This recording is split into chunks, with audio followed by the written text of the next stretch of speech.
Hello everyone, मोहित study IQ centre में आपका स्वागत है। आज हम सीडीपी से संबंधित जो है महत्वपूर्ण क्वेश्चंस देखेंगे। टॉप 30 क्वेश्चंस होंगे जो सीटेट जुलाई 2024 के लिए सबसे ज़्यादा इंपॉर्टेंट होंगे। पेपर सीटेट 2024 के पेपर को ध्यान में रख करके जो है ये पेपर बनाया गया है, इसलिए क्वेश्चंस को आखिर तक ज़रूर देखिएगा, उनको सॉल्व करने का प्रयास कीजिएगा और हमें कमेंट करके ज़रूर बताइएगा कि आपके जो है कितने नंबर आ रहे हैं। अगर वीडियो ये पसंद आए तो प्लीज़ चैनल को लाइक और सब्सक्राइब जरूर कर लीजिएगा और अपने दोस्तों से शेयर करना बिल्कुल भी मत भूलिएगा ताकि वो भी इस वीडियो का लाभ ले सकें। आइए शुरू करते हैं वीडियो और आइए क्वेश्चन रीड करते हैं। आज के वीडियो का जो टारगेट है वो है 10 लाइक्स का। लाइक्स के माध्यम से जो है हमें मोटिवेशन मिलता है, हम डेली आपके लिए इसी प्रकार से वीडियोस लेकर आते रहेंगे। चलिए शुरू करते हैं। पहला क्वेश्चन देखिए, निचली कक्षाओं में शिक्षण की खेल पद्धतियां जो है मूल रूप से आधारित होती हैं। तो ये किस रूप में आधारित होती हैं जो निचली कक्षाओं में खेल पद्धतियों का यूज किया जाता है? तो ये देखिए, शारीरिक शिक्षा कार्यक्रम के सिद्धांतों पर आधारित है, या शिक्षण पद्धतियों के सिद्धांतों पर आधारित है, या विकास वृद्धि के मनोवैज्ञानिक सिद्धांतों पर आधारित है, यहां पर शिक्षण और समाजशास्त्रीय सिद्धांतों पर आधारित है। बिल्कुल सिंपल सा क्वेश्चन है, इसको सभी का आंसर जो है मुझे लगता है कि सभी सही होंगे। यहां पे ऑप्शन जो है सी सही होगा। विकास और वृद्धि के मनोविज्ञान सिद्धांतों पर यह खेल पद्धति आधारित होता है। खेल पद्धति के माध्यम से बच्चे का जो है शारीरिक और मानसिक विकास संभव होता है। ठीक है, बच्चा जो है तार्किक चिंतन करता है ना, मानसिक जो है प्रतिभाओं का जो है प्रदर्शन करने लगता है शारीरिक प्रतिभाओं के साथ साथ। तो याद रखिएगा, यहाँ विकास और वृद्धि के मनोविज्ञान सिद्धांतों पर आधारित है। ऑप्शन यहाँ पे सी सही होगा। चलिए नेक्स्ट क्वेश्चन देखते हैं। निम्नलिखित में से क्या कक्षा कक्ष में सांस्कृतिक संवेदनशीलता को बढ़ावा यहां नहीं देता है? ध्यान रखिएगा, बढ़ावा नहीं देता सांस्कृतिक संवेदनशीलता को। तो संवेदनशीलता को जो बढ़ावा नहीं देगा, इसका मतलब है कि वो सांस्कृतिक क्रियाकलाप जो होते हैं एक दूसरे के साथ भाईचारे वाले, वो कार्यक्रम नहीं होंगे, तभी बढ़ावा नहीं देगा। तो इसी को आंसर ढूंढने का प्रयास करेंगे इसी प्रकार का। तो विभिन्न संस्कृतियों के अनुकूल गतिविधियों का आयोजन करना, मतलब जो संस्कृतियां होता है उसी के अकॉर्डिंग जो है आयोजन करना। अगर आज ईद है तो आज ईद वाले त्योहारों का जो है मतलब वहां पे जो है बाहर जो है टेंट लगा करके एंजॉयमेंट करना, या फिर दिवाली की तरह दिवाली को एंजॉय करना, इस तरीके से। तो यहाँ पे तो ये बिल्कुल सही है। विद्यार्थियों को उनकी संस्कृतियों के अनुभवों को साझा करने का मौका देना। ठीक है, उनकी संस्कृति में क्या क्या रीति रिवाज अपनाए जाते हैं, क्या रिचुअल्स होते हैं, इसके बारे में जो है बच्चे एक दूसरे से बताएंगे, तो ये चीज़ें होंगी। तो ये भी बिल्कुल सही है। केवल जो है प्रभावी संस्कृति के त्यौहार मनाना, तो यहाँ पे ये गलत ऑप्शन हो सकता है। हर विद्यार्थी की विविध पृष्ठभूमि को स्वीकार करना और सम्मान करना, चाहे हिंदू हो, चाहे मुस्लिम हो, चाहे सिख हो, चाहे ईसाई हो, कोई भी हो, हर व्यक्ति के जो है सांस्कृतिक जो है त्यौहार अलग होते हैं और उसका हमें सम्मान करना चाहिए। तो यहाँ पे ऑप्शन 1, 2, 4 जो है बिल्कुल सही होगा। यहाँ पे ऑप्शन 3 जो है गलत है। ऑप्शन यहाँ पे 3 दिया नहीं है, ओनली 3 दिए, ओनली इसको करके 3 कर लेते हैं। ऑप्शन यहाँ पे सी सही होगा। ठीक है, चलिए अगला क्वेश्चन देखते हैं। कोलबर्ग के नैतिक विकास के किस चरण में व्यक्ति नियमों का पालन करते हैं, लेकिन यदि वे समान जो है भलाई के काम नहीं करते तो उन्हें बदलने के लिए भी तैयार रहते हैं? तो देखिए ये किस चरण में है। तो कोलबर्ग ने जो सिद्धांत दिया था, हमें सबको पता है कि नैतिक विकास का सिद्धांत दिया था, यहां तक तो सबको पता होगा। ठीक है, अब नैतिक विकास के सिद्धांत के तहत इन्होंने जो है 3 लेवल दिए थे। याद रखिएगा, 3 लेवल डिफाइन किए थे और हर 3 लेवल को इन्होंने हर 3 लेवल में एक तरीके से जो है 6 स्टेजेस थी, मतलब 2 इसमें स्टेजेस, 2 इसमें स्टेजेस, 2 इसमें स्टेजेस। याद रखिएगा, मैं जो बता रहा हूं बिल्कुल इतना याद कर लीजिए। पहला जो स्टेज है इसको कहते हैं प्री कन्वेंशनल लेवल, जिसे कहते हैं पूर्व परंपरागत स्टेज। दूसरा जो स्टेज है जिसे कहते हैं हम परंपरागत जो है कन्वेंशनल लेवल, और थर्ड जो है उसको कहते हैं पोस्ट कन्वेंशनल लेवल। यहां पे बच्चा जो है व्यक्ति नियमों का पालन करता है, मतलब बच्चा जो है नियमों का पालन कर रहा है, मतलब नैतिकता मूल्यों का पालन कर रहा है, और जो भलाई के काम नहीं करते उन्हें बदलने के लिए भी तैयार रहते हैं। मतलब यहां पे बच्चे को नैतिकता जो है, नैतिकता के मूल्य जो है उसके अंदर स्वयं से आ रहे हैं, आंतरिक कारणों से मिल रहे हैं। ठीक है, अपने खुद के ज्ञान से वो मोरल वैल्यूज जो है सीखा है। और तो यहां पे जो आंसर है इसका थर्ड ऑप्शन होगा। तो पोस्ट कन्वेंशनल लेवल में जो है बच्चा जो है नैतिकता के जो है मूल्य उसके आंतरिक कारणों से निर्धारित होता है, या फिर कह लीजिए आंतरिक कारणों से नैतिकता निर्धारित होती है, अपने स्वयं के ज्ञान से मोरल वैल्यूज सीखेगा। तो यहां पे जो ऑप्शन सही होगा ये है ऑप्शन सी, सामाजिक अनुबंधन अभिविन्यास। ये थर्ड में आता है। पोस्ट कन्वेंशनल लेवल में जो 2 चीजें होती हैं वो है सामाजिक जो है सोशल कॉन्ट्रैक्ट ओरिएंटल स्टेज जिसे कह सकते हैं।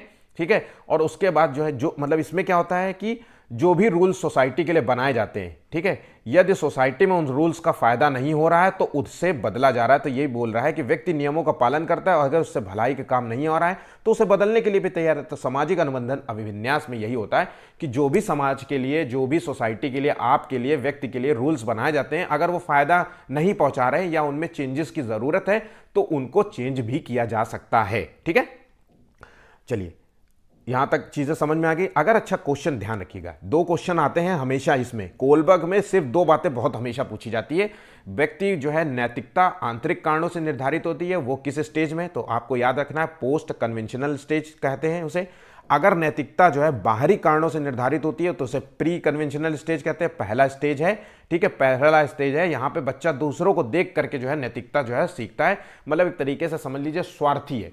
अगर आपने बच्चे को जो है टॉफी दिया तो आपकी बातों को मान लेगा, नहीं दिया तो जो है फेंक देगा सामान, ये होता है। तो पहले स्टेज में यही चीज होती है। ठीक है, चलिए आगे बढ़ते हैं नेक्स्ट क्वेश्चन की ओर।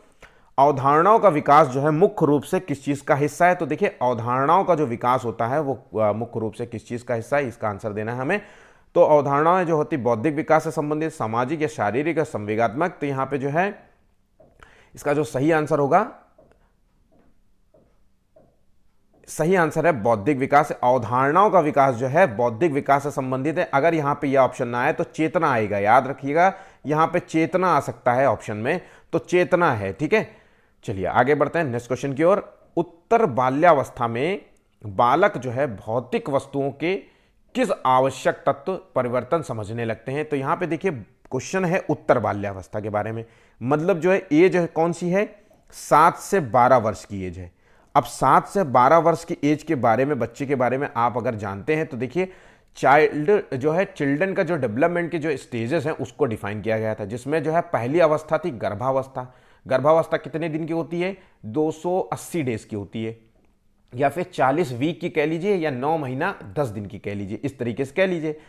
उसके बाद दूसरी स्टेज आती है इन्फेंसी, जो 0 से 2 वर्ष के लिए होती है। ये एज होती है बच्चे की खेलने की, प्ले एज कह सकते हैं। उसके बाद जो बच्चे की जो स्टेज आती है वो है अर्ली चाइल्डहुड स्टेज, ये 2 से 6 वर्ष की स्टेज होती है। फिर आती है उत्तर बाल्यावस्था, जिसे कहते हैं लेटर चाइल्डहुड, 7 से 12 वर्ष की अवस्था होती है। इस एज में बच्चा जो है गैंग एज वाला होता है, गैंग बना करके घूमता है, स्कूल एज होता है, ट्रबल सम स्टेज होता है, लड़ाई झगड़े वाला स्टेज होता है। तो इस एज में बच्चा जो है द्रव्यमान मतलब किसी वस्तु का भार और उसकी संख्या काउंटिंग को समझने लगता है। तो यहां पे ऑप्शन सी सही होगा। नेक्स्ट क्वेश्चन देखिए क्रियात्मक अनुसंधान जो है का उद्देश्य क्या होता है, जिसे कहते हैं एक्शन रिसर्च, इसका मूल उद्देश्य क्या होता है? नवीन ज्ञान की खोज करना, यह मूल उद्देश्य होता है। या शैक्षिक जो है परिस्थितियों में व्यवहार विज्ञान का विकास करना, या विद्यालय तथा कक्षा की जो है शैक्षिक कार्यप्रणाली में सुधार लाना, ये उपरोक्त में से सभी। तो देखिए एक्शन रिसर्च का जो मूल उद्देश्य होता है बच्चे के अंदर नवीन विज्ञान की खोज करना, नवीन ज्ञान की खोज करना, क्रिएटिव जो है बच्चे के बनाना, चिंतन जो है मतलब चिंतनता जो है बच्चे के अंदर जो है डेवलप करना, ठीक है, सोचने और समझने के जो है गुण डेवलप करना, ये सभी चीजें जो है एक्शन रिसर्च का मूल उद्देश्य होता है शैक्षिक परिस्थितियों में। तो यहाँ पे जो सभी आंसर है, ऑप्शन बार बार पढ़ने की जरूरत नहीं पड़ेगी। ठीक है, ऑप्शन यहाँ पे डी सही होगा। ठीक है, चलिए अगला क्वेश्चन देखते हैं। एक बच्चे की बुद्धि और विकास के अध्ययन की सर्वाधिक अच्छी विधि कौन सी है? तो यहाँ पे वृद्धि और विकास की अध्ययन की सबसे अच्छी विधि कौन सी है बच्चे की हमें? ठीक है, तो देखिए मनोविश्लेषण विधि, या तुलनात्मक विधि, या विकासीय विधि, या सांख्यिकीय विधि। तो यहाँ पे जो आंसर होगा, जिन्होंने जो है ऑप्शन सी लॉक किया है वो सभी सही है। यहाँ पे इसका आंसर होगा सबसे अच्छी विधि जो होती है विकासीय विधि कहते हैं, जिसे डेवलपमेंटल मेथड कहते हैं। इसके माध्यम से जो है बच्चे का जो है वृद्धि और विकास जो है जाना जाता है कि बच्चे का जो है वृद्धि और विकास किस तरीके का हो रहा है। तो ध्यान रखिएगा वृद्धि और विकास जो है, देखिए जैसे विकास और वृद्धि दोनों एक ही जैसे सुनने में प्रतीत होते हैं, ठीक है, लेकिन इसके मीनिंग दोनों का है। जैसे विकास जो है जिसको इंग्लिश में कहेंगे डेवलपमेंट और वृद्धि को कहेंगे ग्रोथ। क्वेश्चन बहुत पूछा जाता है, इसलिए गौर से 2 पॉइंट सुन लीजिए। विकास जो होता है वो बच्चे का या कह लीजिए व्यक्ति का निरंतर चलता रहता है, ताउम्र चलता रहता है। मतलब वोम्ब टू टूम, गर्भ से शुरू होता है उसकी विकास की प्रक्रिया, उसके मरने तक ये चलती रहती है। लेकिन वहीं पे वृद्धि जो होती है वो एक समय तक चलती है, कुछ समय के बाद वृद्धि रुक जाती है, चाहे वो शारीरिक वृद्धि हो तो चाहे वो मानसिक वृद्धि हो, किसी भी तरीके की हो। तो वृद्धि एक समय तक ही चलती है, उससे ज्यादा नहीं चलती, एक टाइम के बाद रुक जाएगी वृद्धि। मतलब हम कह सकते हैं कि वृद्धि जो होती है वो मात्रात्मक होती है, मात्रात्मक रूप में होती है। ठीक है, तो इतनी चीजें आपको याद रखनी है। चलिए आगे बढ़ते हैं अगले क्वेश्चन की ओर। विद्यार्थियों को उनकी रुचि, अभिरुचि, जरूरतों व परिवेश की विभिन्नताओं को ध्यान में रखकर उन्हें विविध प्रकार की गतिविधियों व अनुभवों के विकल्प देना किस सिद्धांत का पालन करता है? यहां पे बोल रहा है बच्चों को उनकी रुचि की जरूरत और उनके परिवेश की क्षमताओं को ध्यान में रख करके हमें जो है ऐसे विकल्प देना है, उस वो सिद्धांत क्या कहलाता है? तो देखिए इसका सही आंसर क्या है। मोस्ट इंपॉर्टेंट क्वेश्चन है, सीटेट का सबसे अच्छा क्वेश्चन है, याद रखिएगा। अगर ये क्वेश्चन आपको आ रहा है तो समझ लीजिए आपकी तैयारी कहीं ना कहीं बेहतर हो रही है, हो चुकी है। तो देखिए इसका सही आंसर है समावेशन। अगर इंग्लिश में हम इसको बोले तो इंक्लूजन कहते हैं इसको, इंग्लिश में इंक्लूजन। इंक्लूजन का मतलब होता है, इस समावेशन का मीनिंग आप रट लीजिए बिल्कुल, इंक्लूजन। इसको भी लिख लेता हूं, इंक्लूजन, ठीक है। इसका मीनिंग होता है, अर्थ इसका यह है कि सभी बच्चों को उनकी सामाजिक पहचान के बावजूद, याद रखिएगा उनकी सामाजिक पहचान क्या है उसको ध्यान में नहीं रखना है हमें। सामाजिक पहचान के बावजूद उनकी विभिन्नताओं और अक्षमताओं की परवाह किए बिना शैक्षणिक प्रणाली में प्रत्येक क्षेत्र में बच्चे को शामिल करना, यही उसका मूल उद्देश्य हो। समावेशन मतलब समावेश करना, सभी बच्चों को एक जगह लाके रख देना। सारे बच्चों को, उनकी कौन कितना गरीब है, कौन कितना पढ़ने में है, कौन कितना कमजोर है, इन सब का ध्यान नहीं रखना है और हमको सबको एक छत के नीचे ला करके हमें सब बच्चों पे फोकस करना है, यही होता है समावेशन। तो उनकी अभिरुचि और जरूरतों, परिवेश को, विभिन्नताओं को ध्यान में रखकर उन्हें विविध प्रकार की गतिविधियों और अनुभवों को विकल्प देना, यही इसका मूल उद्देश्य होता है। यहां पर ऑप्शन ए बिल्कुल सही होगा। चलिए आगे बढ़ते हैं अगला क्वेश्चन की ओर। धीमी गति से सीखने वाले बालकों के अध्यापन के लिए अधिक उपयोगी सिद्धांत है। क्वेश्चन फिर से आ गया है, सीटेट में पूछा जाएगा क्वेश्चन। फिर से मैं कह रहा हूं, अगर आपने इसका क्वेश्चन का आंसर दे दिया है तो इसका मतलब है कि आपकी तैयारी फिर से सही जा रही है, सही रास्ते में आप चल रहे हैं, ठीक है। तो देखिए धीमी गति से सीखने वाले बालकों के अध्यापन के बारे में बात कर रहा है, तो किसने सिद्धांत, सीखने का सिद्धांत किसने दिया था? अगर आपको ये आपने तुरंत जो है सोच लिया कि ये सीखने के सिद्धांत से संबंधित है, मतलब ये सिद्धांत थॉर्नडाइक का है। ऑप्शन यहां पे बी है। थॉर्नडाइक ने जो है सिद्धांत दिया था वो सीखने का सिद्धांत दिया था। इनके सिद्धांत के अनुसार इन्होंने 3 प्रकार के जो है सीखने के कुछ नियम बताए थे, जिसमें से पहला नियम था तत्परता का नियम। किसी को कार्य में तत्पर होकर के, रुचि, इंटरेस्ट के साथ काम करते हैं तो आप कहीं ना कहीं सीख जाते हैं कोई भी कार्य। आप देखिए किसी एरिया में आप इंटरेस्ट लेते हैं, आपको पढ़ाई में इंटरेस्ट है, आपको खेल में इंटरेस्ट है और उस खेल में आप पूरा तत्परता दिखाते हैं, तो आप जो है कहीं ना कहीं अपने खेल को बेहतर करेंगे, पढ़ाई को बेहतर करेंगे, किसी भी कार्य को बेहतर करेंगे। उसके बाद दूसरा जो पॉइंट आता है उसे कहते हैं प्रभाव का नियम। आप किसी के प्रभाव में आकर के जो है सीखने का प्रयास करते हैं, किसी व्यक्ति से सीखने का प्रयास करते हैं तो आप सीख जाएंगे, तो यही सीखने का। नंबर तीसरा आता है किसी अभ्यास के, ज्यादा से ज्यादा निरंतर अभ्यास करिए, जितना ज्यादा आप अभ्यास करेंगे उतना ही ज्यादा, इसलिए कहते नहीं ज्यादा से ज्यादा जो है अभ्यास करते रहो, प्रैक्टिस करते रहो। तो प्रैक्टिस जो है आपको बेहतर करता है सीखने के लिए, ठीक है। तो यहां पे आंसर जो है वो बी आंसर सही होगा। चलिए आगे बढ़ते हैं अगले क्वेश्चन की ओर। गर्भ में बालक को विकसित होने में कितने दिन लगते हैं? बिल्कुल सामान्य सा क्वेश्चन है, ठीक है, ये सामान्य सा क्वेश्चन है। तो देखिए ये क्वेश्चन का आंसर आप सभी को ज्यादातर पता होना चाहिए कि देखिए अब हम सारी चीजें बताते थे। यहां पे जो है दिन लगते हैं वो है 280 डेज। अगर इसको दूसरे तरीके से देखा जाए तो ये 9 मंथ हो गया, ठीक है, 9 मंथ 10 डेज का दिन हो गया, ठीक है। और अगर हम और डिफाइन करें तो 40 वीक का डेज हो गया, ये 40 वीक जो है इसके लिए होता है 280 डेज। सारी चीजें यहां पे समझ में आ गई होंगी, ठीक है। चलिए अगला क्वेश्चन देखते हैं। निम्नलिखित में से किस मनोवैज्ञानिक ने प्रस्तावित किया है कि बच्चों का चिंतन जो है गुणात्मक रूप से वयस्कों की अपेक्षा अलग होता है? तो देखिए यहां पे क्वेश्चन को समझिए, बच्चों का चिंतन गुणात्मक रूप से वयस्कों से अलग होता है, ये किसने कहा था? गार्डनर ने। तो गार्डनर ने तो मल्टीपल इंटेलिजेंस का सिद्धांत दिया था। इन्होंने जो है इंटेलिजेंस को डिफाइन किया था 9 प्रकार की बुद्धि के रूप में, ठीक है, जिसमें कहा था कि एक व्यक्ति के अंदर जो है सामान्य बुद्धि के साथ साथ जो है कुछ गुणीय बुद्धि हो सकती है। जैसे क्या हो सकती है? संगीत हो सकता है, उसका म्यूजिकल जो हो सकता है, वो गणित में अच्छा हो सकता है, वो साइंस में बेहतर हो सकता है, वो फिजिकल स्ट्रेंथ में बेहतर हो सकता है ना, वो अपने आप को समझने में बेहतर हो सकता है, दूसरों को जो है उसकी संवेदनाओं को समझने में बेहतर हो सकता है, खाली स्थान को समझने में बेहतर। ये गार्डनर ने सिद्धांत दिया था। कोलबर्ग ने जो है कौन सा सिद्धांत दिया था? नैतिक विकास का सिद्धांत दिया था। मैंने अभी आपको बताया था pre conventional level, conventional level, post conventional level. यहां पे जो आंसर इसका वो है जीन पियाजे। लेव वाइगोस्की ने सामाजिक सांस्कृतिक सिद्धांत दिया था। बच्चों के चिंतन गुणात्मक रूप से वयस्कों से अलग होते हैं। इन्होंने जो है बच्चे के जो है मतलब कुछ जो है संज्ञानात्मक विकास के सिद्धांत के तहत इन्होंने बच्चे के जो डेवलपमेंट में जो स्टेजेस बताई थी, इन्होंने 4 स्टेजेस बताई थी। ठीक है, उन 4 स्टेजेस को बिल्कुल रट लीजिएगा, गलत कभी मत करिएगा। ये क्वेश्चंस हमेशा किसी ना किसी घुमा फिरा के आपसे क्वेश्चन पूछता है, जैसे मैंने अभी ये क्वेश्चन दिया है, और ये आपको पता होना चाहिए था आंसर। इतना दूर आप पढ़ करके आए हैं, अब 4-10 दिन में पेपर है आपका, तो आपको ये आंसर बिल्कुल भी गलत नहीं होना चाहिए था। ठीक है, आंसर यहां पे आप समझ गए होंगे। चलिए अगला क्वेश्चन देखते हैं। नवजात शिशु का भार कितना होता है? जब बच्चा जो है पैदा होता है तो उसका भार कितना होता है? बहुत सामान्य सा क्वेश्चन है, इसका आंसर दे देते हैं। 7 पाउंड होता है। 7 पाउंड करीब जो है 3.5 किलो के करीब होता है। याद रखिएगा, 3.5 kg के करीब जो है ये बच्चा होता है। ठीक है, अगला क्वेश्चन देखिए। निम्नलिखित में से कौन सा विकास का सिद्धांत है? तो विकास का सिद्धांत क्या है? विकास की सभी प्रक्रियाएं अंतः संबंधित नहीं है बोल रहा है, तो ये तो बिल्कुल भी गलत है। विकास का दर समान नहीं होता, तो ये देखिए विकास की दर तो सामान्य होती है, विकास का दर सामान्य नहीं होता।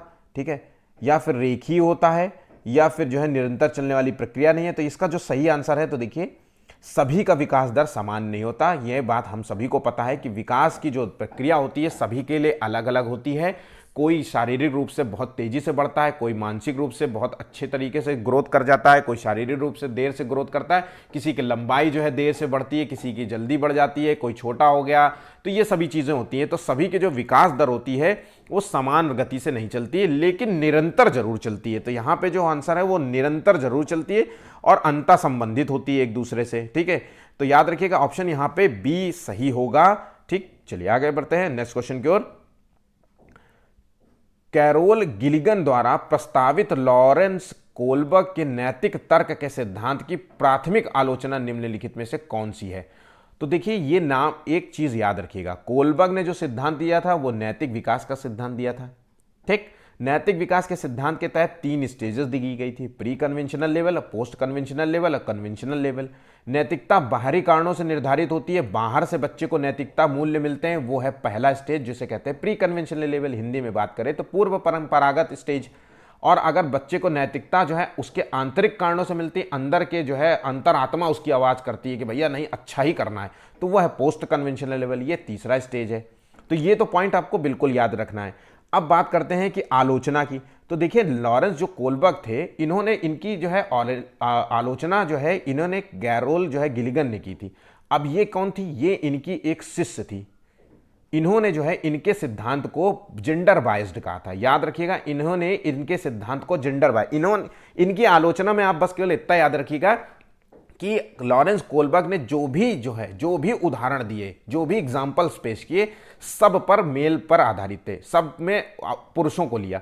और इनका मानना था कि पुरुषों की जो नैतिकता जो है सोच होती है वो अलग होती है और महिलाओं की नैतिकता सोच अलग होती है। ठीक है, उनकी निर्णय लेने की क्षमताएं हो या सोच हो वो थोड़ी सी डिफरेंट होती है पुरुषों के। इसलिए आपको पुरुषों की के साथ साथ जो है और लेडीज का भी जो है उदाहरण देने चाहिए थे, उनके भी महत्व को जो है समझना चाहिए, तो उन्होंने ये चीज नहीं दिया। दूसरा पॉइंट याद रखिएगा, जेंडर बायस्ड होने के साथ साथ इन्होंने कल्चर बायस्ड भी है, सांस्कृतिक पहलुओं को इन्होंने बिल्कुल भी महत्व नहीं दिया। व्यक्ति को इन्होंने ज्यादा महत्व दिया, संस्कृति को महत्व नहीं दिया, स्त्रियों पर बात नहीं की, सारे एग्जाम्पल्स लड़कों पे दिए। तो याद रखिए, अब आंसर ढूंढ लेते हैं। उनका मानना था कि कोलबर्ग के चरण जो है बच्चों पर लागू नहीं होते, तो ये तो बिल्कुल हमें तो केवल लड़का लड़की वाला सिद्धांत ढूंढना है। उन्होंने तर्क दिया कि यह सिद्धांत पुरुषों के पक्ष में पक्षपाती है, क्योंकि इन्होंने इसमें देखभाल की अपेक्षा न्याय पर अधिक जोर दिया। तो यहाँ पे आंसर बी सही हो गया है। इसी बात की आलोचना हो रही है, पुरुषों के पक्ष में जो है ये इन्होंने ज्यादा जो है फोकस किया था। ठीक है, चलिए आगे बढ़ते हैं अगला क्वेश्चन की ओर। बुद्धि में शामिल है, क्या चीज बुद्धि को शामिल किया जाता है? तो समस्याओं के नवीन मौलिक उत्तर देने की एक व्यक्ति की क्षमता। केवल यहां पे बोल रहा है नवीन नया उत्तर देना या मौलिक उत्तर, कुछ डिफरेंट उत्तर दे देने को ही बुद्धि कहते हैं, या फिर किसी विशेष प्रकार का उत्तर देने को योग्यता कहते हैं, या योग्यताओं का ऐसा समूह जो व्यक्ति को सीखने में मदद करता है। तो आंसर हमें मिल गया। बुद्धि कोई उत्तर देने की चीज थोड़ी ना है, बुद्धि तो बहुत तरीके से डिफाइन कर सकते हैं। तो एक तरीके से ऐसी चीज जो व्यक्ति को सीखने में मदद करती है वही बुद्धि है। अगर बुद्धि खराब हो जाए तो सीखने में मदद कर पाएगी? नहीं कर पाएगी। तो यहां पे बिल्कुल सिंपल आंसर ऑप्शन सी यहां पे सही होगा। चलिए आगे बढ़ते हैं। देखिए इसी प्रकार से क्वेश्चंस आएंगे, बार बार मैं आपसे यही कह रहा हूं, जितना ज्यादा पेपर लगाएंगे इस पेपर में आपको बहुत सारे क्वालिटीज मिलेंगी। ये पेपर आम पेपर नहीं है, 2024 को ध्यान में रख करके मैं आप लोगों के लिए लेके आ रहा हूं। ये सोच करके आप मेरा पेपर सॉल्व करिए कि बहुत फायदे में आप रहेंगे। 120 आपने अगर मेरे सारे पेपर लगा लिए, लास्ट जो है 1 महीने के पेपर केवल लगा लीजिए, मतलब टोटल मुश्किल से जो है 15-20 पेपर होंगे। अगर 20 पेपर भी लगा लिया और जो मैं फैक्ट्स बोल रहा हूं उसको बस ध्यान से सुन लिया और कहीं कॉपी पेन में लिख लिया है ना, कॉपी पे लिख लीजिए, आपका काम हो जाना है। ठीक है, आप पास हो जाएंगे। अगर आपने 15-20 पेपर भी लगा लिया तो आपका पास होना तय है, बिल्कुल भी हर हाल में। ठीक है, सीडीपी में जो है 25 से कम नंबर नहीं आएंगे मेरे इस पेपर के द्वारा। ठीक है, चलिए आगे बढ़ते हैं नेक्स्ट क्वेश्चन की ओर। अगर वीडियो पसंद आया तो प्लीज चैनल को लाइक सब्सक्राइब जरूर कर लीजिएगा, शेयर करना बिल्कुल मत भूलिएगा, अपने दोस्तों से शेयर कीजिए, ज्यादा से ज्यादा जो है दोस्तों तक पहुंचाइए, लोगों तक पहुंचाइए मेरा वीडियो। चलिए आगे बढ़ते हैं, अगला क्वेश्चन की ओर देखते हैं। यदि किसी बच्चे की जो है मासिक आयु 10 वर्ष है और कलानुक्रमिक जो है आयु, जिसे कह सकते हैं वास्तविक आयु, ये जो है 9 वर्ष है, तो बच्चे का आईक्यू क्या होगा? तो देखिए आईक्यू का एक फॉर्मूला होता है, ये फॉर्मूला आपको पता होना चाहिए। आईक्यू का एक फॉर्मूला है, ये आपको बिल्कुल पता होना चाहिए। तो आईक्यू जिसे कहते हैं हम बुद्धि लब्धि, अगर हिंदी में बात करें तो बुद्धि लब्धि कहते हैं। ये सिद्धांत किसने दिया था? स्टर्न ने दिया था। एग्जाम के लिए याद कर लिए, स्टर्न ने ये सिद्धांत दिया था। स्टर्न ने जो है फॉर्मूला दिया था, इसे कहते हैं एमए, जिसे कहते हैं मेंटल एज, जिसे कहते हैं मानसिक आयु। तो ये 10 वर्ष है यहाँ पे। और उसके बाद कलानुक्रमिक आयु, जिसे इंग्लिश में अगर कहें तो क्रॉनिकल एज कहेंगे, सीए कह सकते हैं, या वास्तविक एज कह लीजिए। यहाँ पे वास्तविक एज 9 वर्ष है, यहाँ पे मल्टीप्लाई कर देंगे 100 से हमेशा। तो अगर हम इसको कैलकुलेट करेंगे तो आंसर निकलेगा 111। ऑप्शन यहाँ पे सी सही होगा। अब हम अगर बात करें यहाँ पे 111 आंसर सही है। तो अगर हम बात करें कि बच्चे का आईक्यू क्या है तो इसका आंसर क्या होगा? तो देखिए आप थोड़ा सा कुछ सामान्य चीजें याद कर लीजिए। 60 से 70 वाला बच्चा आईक्यू का, यहाँ पे आईक्यू लिख देते तो समझ जाएंगे। सामान्य बुद्धि, माफ कीजिएगा, ये बच्चा जो है मंद बुद्धि वाला बच्चा होगा। मंद बुद्धि की बात कर रहे हैं यहाँ पे, मंद बुद्धि होगा, बुद्धि इसकी थोड़ी कमजोर है। अगर हम 90 से 110 तक बात करें, जो क्वेश्चन हमेशा पूछा जाता है, तो इसे कहते हैं सामान्य बुद्धि वाला, सामान्य बुद्धि का बच्चा कहलाएगा। ठीक है, अगर हम इसके ऊपर चले जाएं, 110 से 120 की तरफ चले जाएं, तो ये बच्चा होगा उच्च बुद्धि वाला। ठीक, अब उच्च बुद्धि की जगह कई बार जो है ऑप्शन दूसरा दे सकता है, जिसे कहते हैं सुपीरियर, इंग्लिश में होगा सुपीरियर, या फिर उच्च बुद्धि की जगह श्रेष्ठ भी लिख सकता है। तो ये भी ऑप्शन ध्यान रखिएगा। 120 प्लस जो है, जैसे कि यहाँ पे 122 नंबर दिया है, तो ये होगा वेरी सुपीरियर, मोस्ट इंटेलिजेंट, प्रतिभाशाली बच्चा। तो अक्सर आपने क्वेश्चन पढ़ा होगा ना, प्रतिभाशाली बच्चे जो है कौन होते हैं, तो वो बहुत क्रिएटिव वाले होते हैं, यही होते हैं, इनका आईक्यू 120 प्लस होता है। तो यहाँ पे ये चीज ध्यान रखिएगा, एग्जाम में पूछा जाता है। चलिए आगे बढ़ते हैं अगले क्वेश्चन की ओर। चिंतन अनिवार्य रूप से एक है, क्या है? क्रियात्मक गतिविधि है कि भावात्मक विधि है, यह संज्ञानात्मक गतिविधि है, यह मनोगतिक प्रक्रिया है? तो देखिए चिंतन क्या होता है? आप सोचते हैं, चिंतन प्रक्रिया, अपने चिंतन को आप चिंतन करिए, सोचिए, यही कहते हैं ना यार, अपने काम को थोड़ा सा एनालिसिस करा करो, चिंतन तो किया करो, खाली बैठते हो थोड़ा सोचा करो, चिंतन किया करो, सोचा करो। तो ये संज्ञानात्मक विधि है, ध्यान रखिएगा, संज्ञानात्मक विधि है। ठीक है, इसे कहते हैं बौद्धिक, इसी को कहते हैं बौद्धिक गतिविधि। इसमें ज्यादा जो है कंफ्यूज नहीं करते हैं आप लोगों को, ज्यादा बोल करके यहाँ पे आप चीजें समझ गए होंगे। अगला क्वेश्चन, मानव विकास में आनुवांशिकता और पर्यावरण की भूमिका के बारे में निम्नलिखित में से कौन सा कथन यहाँ पे सही है? आनुवांशिकता और पर्यावरण मतलब जो है बच्चे का जो है डेवलपमेंट होता है, हम सभी को पता है कि हेरिडिटी और इन्वायरमेंट के परस्पर अंतःक्रिया से होता है। मतलब हेरिडिटी का मतलब है कि माता पिता से मिलने वाले जेनेटिक गुण, और इन्वायरमेंट का मतलब है कि आसपास जहां आप रहते हैं, आपका लालन पालन कैसे हुआ है, आपका खान पान कैसा है, आप किन लोगों के बीच में पलते बढ़ते हैं, ये बहुत महत्व देता है आपके व्यक्तित्व को निर्धारित करने में, आपके डेवलपमेंट में। तो याद रखिएगा, एक भी इसमें कमजोर है तो कहीं ना कहीं बच्चे का डेवलपमेंट भी प्रभावित होगा। अगर हेरिडिटी कमजोर है, बच्चे का शारीरिक और मानसिक कोई बीमारी है या कोई प्रॉब्लम है, तो चाहे कितना भी इन्वायरमेंट दे दीजिए चाहे जितना इन्वायरमेंट दे दीजिए, बच्चे का डेवलपमेंट प्रभावित होगा। तो इसी के आधार पर हमें आंसर ढूंढना है। तो व्यक्तिगत भिन्नता का एकमात्र कारण आनुवांशिकता है। व्यक्तिगत भिन्नता का एकमात्र कारण आनुवांशिकता नहीं है, आनुवांशिकता के साथ साथ वातावरण भी इसका कारण है व्यक्तिगत भिन्नता का। पर्यावरणीय प्रभाव जो है मानव के विकास को पूरी तरीके से आकार देते हैं, तो पूरी तरीके से आकार नहीं देते, ये भी आपको जो है यहाँ पे बिल्कुल गलत है। ना तो आनुवांशिकता और ना ही पर्यावरण मानव विकास को प्रभावित करते हैं, तो बिल्कुल भी गलत हो गया पॉइंट। आनुवांशिकता और पर्यावरण दोनों एक जटिल परस्पर क्रिया है जो मानव विकास को प्रभावित करती है, जैसा कि मैंने अभी आपको समझा दिया है। ठीक है, ये पॉइंट आप बिल्कुल रट लीजिए।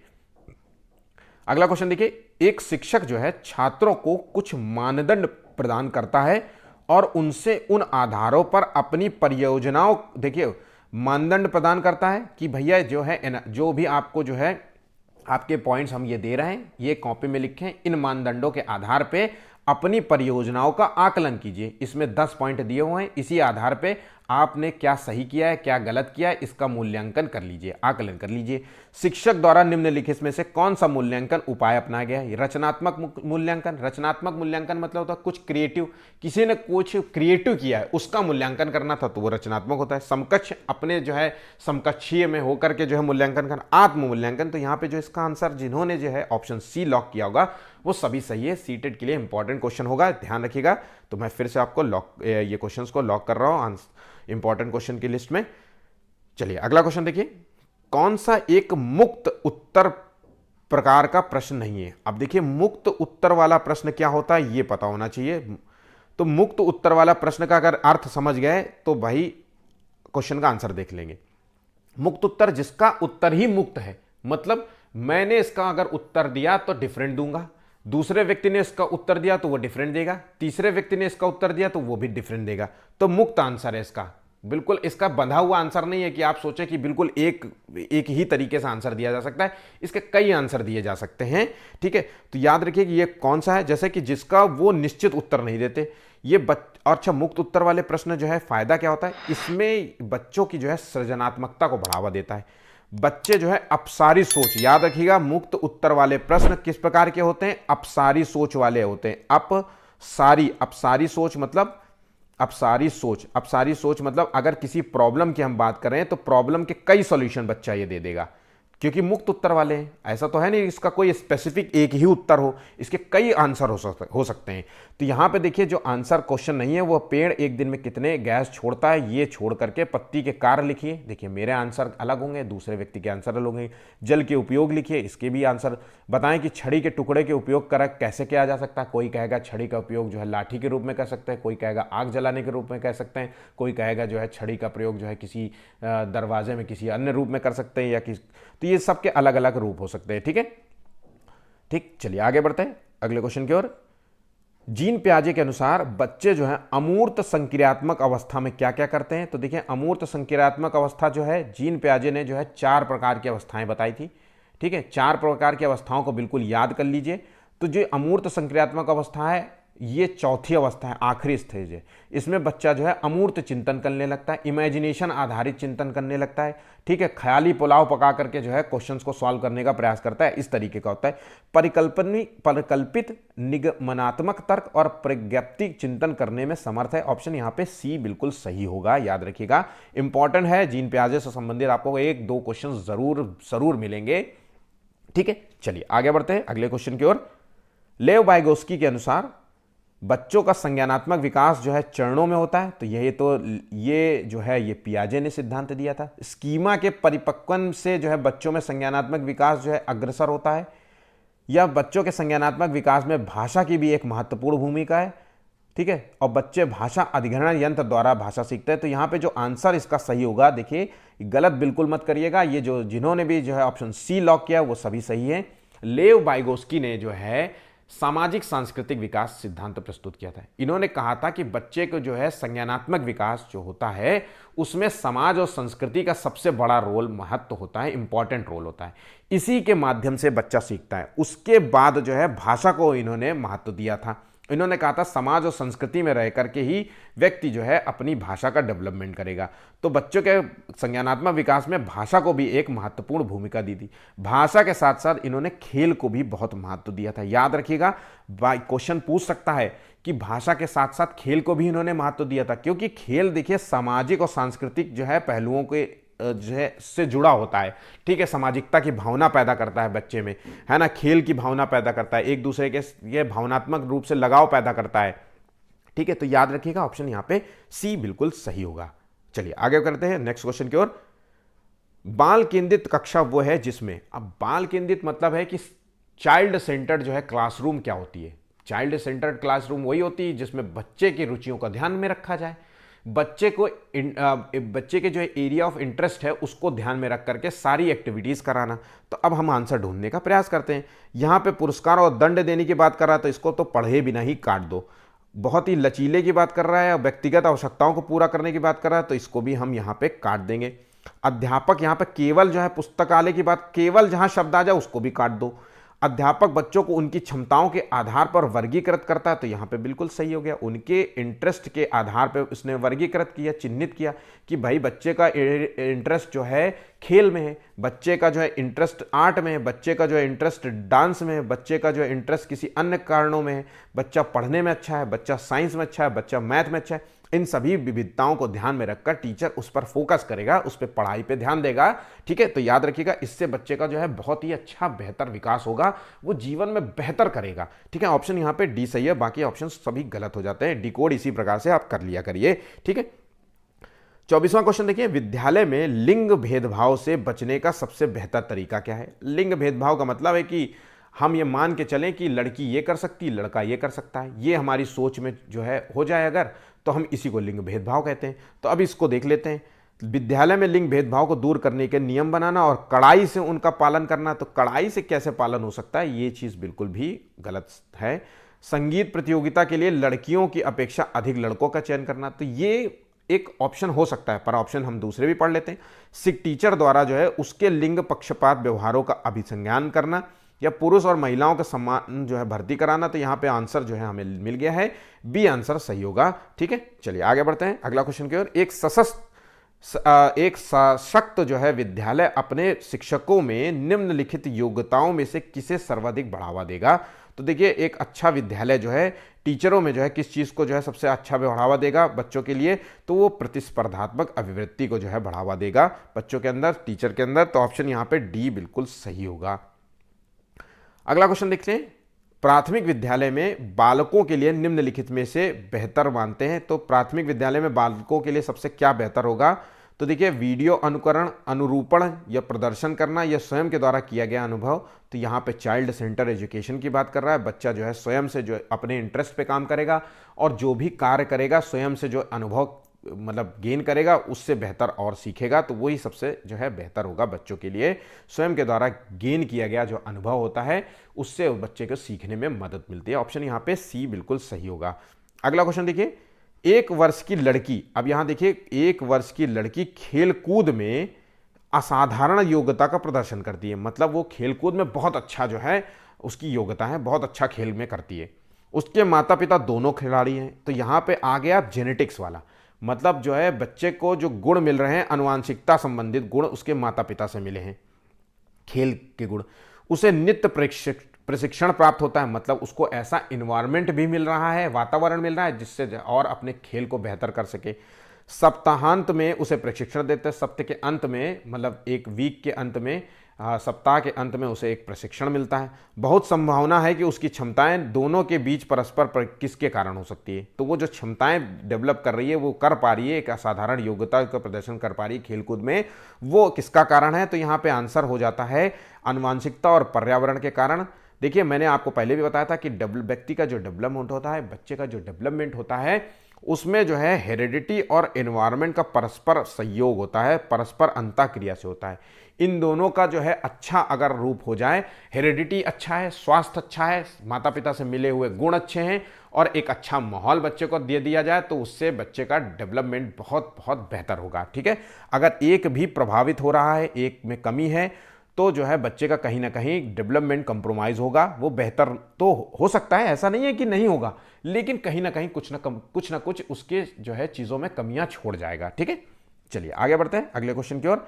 तरल मोजेक मॉडल सिद्धांत जो है किसने दिया था। तो ये जो है सिद्धांत जो है किसने दिया था, ये सिद्धांत दिया था कैटल ने। ध्यान रखिएगा, ये सिद्धांत कैटल ने दिया था। ठीक है, चलिए आगे बढ़ते हैं अगला क्वेश्चन की ओर।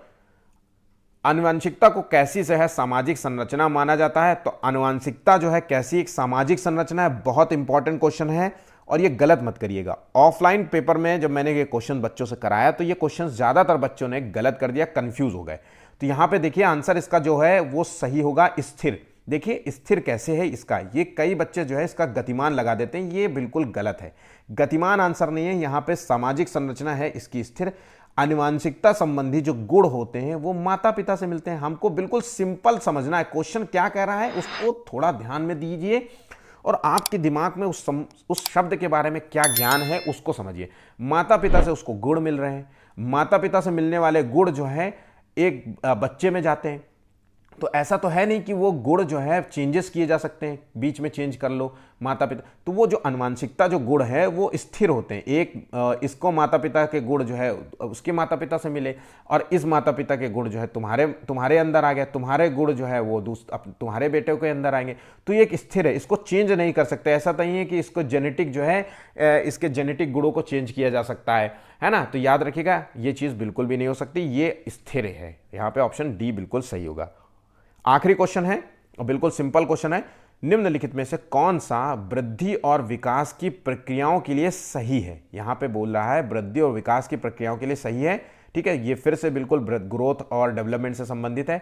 ग्रोथ जो है मापा जा सकता है, डेवलपमेंट को मापा नहीं जा सकता। डेवलपमेंट जो है निरंतर चलता है और ग्रोथ जो है एक समय के बाद रुक जाता है। अब ऑप्शन देख लेते हैं, दोनों प्राकृतिक प्रक्रियाएं हैं या फिर जो है वृद्धि जो है स्वाभाविक है, बल्कि जो है बाहरी विकास को बाहरी हस्तक्षेप की आवश्यकता होती है, या वृद्धि जो है संतोषजनक है तो विकास जो है अनुसरण करता है, या दोनों विकास जो है बाहरी हस्तक्षेप के साथ चलती हैं। यह वृद्धि स्वाभाविक है और विकास को बाहरी हस्तक्षेप की आवश्यकता होती है और दोनों जो है प्राकृतिक प्रक्रिया है। तो यहाँ पे आंसर जो है ऑप्शन ए बिल्कुल सही होगा। ठीक है, चलिए आगे बढ़ते हैं। यहाँ पे जो है वीडियो समाप्त होता है। यहाँ तक क्वेश्चंस जो है आपने अगर देखा है तो ये सभी क्वेश्चंस इंपॉर्टेंट है। मैं फिर से दोबारा रिपीट करूँगा, सभी क्वेश्चंस इंपॉर्टेंट है। बहुत अच्छे तरीके से इन क्वेश्चंस को तैयार कर लीजिएगा, आपको एग्जाम में बहुत बहुत हेल्प मिलेगी। ठीक है, अगर वीडियो पसंद आया हो तो प्लीज़ चैनल को लाइक कर लीजिए, सब्सक्राइब कर लीजिए, शेयर कर दीजिएगा इस वीडियो को। आज का जो है वीडियो का टारगेट है वो है सिर्फ 10 लाइक्स का। आपका लाइक्स हमें मोटिवेशन देगा, हम आपके लिए डेली इसी प्रकार के वीडियोस लेकर आते रहेंगे। सीटेट से संबंधित जितनी भी न्यूज़ होंगी आपको मिलती जाएंगी यहाँ पे। अभी तो फिलहाल जो है आप पेपर करिए, जितना ज़्यादा हो सके आप पेपर सॉल्व करने का प्रयास करिए। आज के लिए बस इतना ही, धन्यवाद।